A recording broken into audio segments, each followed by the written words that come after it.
ఇవాళ సీఎం తెలంగాణ ముఖ్యమంత్రి మీద ఎన్ని కేసులు ఉన్నాయి బ్రదర్? 1 2 3 21 21 రూపాయి కట్నం పెట్టినట్టు 21 క్రిమినల్ కేసులు ఉన్నాయి అందులో మీవి. ఇది గుర్తుపెట్టుకోరు. 21 క్రిమినల్ కేసెస్ ఉన్నాయంట మీ మీద మేజర్ సెక్షన్స్ ఐపీసీ సెక్షన్స్ ఏవైతే ఉన్నాయో 120B 171E 506 509 and prevention of corruption act మీద నిందితులన్న.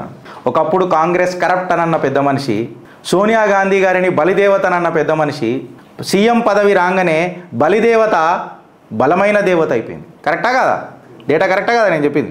ఇంచుమించు డేటా మన చిత్రగుప్తులో తప్పు ఉండదు. ఒకప్పుడు సోనియా గాంధీ గారి పేరే, సోనియా గాంధీని ఏమని అన్నాడు? బలిదేవత అని అన్నాడు. సీఎం పదవి రాగానే బలమైన దేవత అని అన్నాడు. ఇవాళ బలమైన దేవత, బలిదేవత ఎక్సెట్రా ఎక్సెట్రా లెటర్ ఆమె ఏం రాసినా సోనియా గాంధీ గారు లెటర్ రాసిరారంటే నేను గోల్డెన్ ఫ్రేమ్ చేసి పెట్టుకుంటా అని చెప్పి పాట పాడుతున్నారన్న. కరెక్టే అన్న, కాదని అంటలేనన్నా.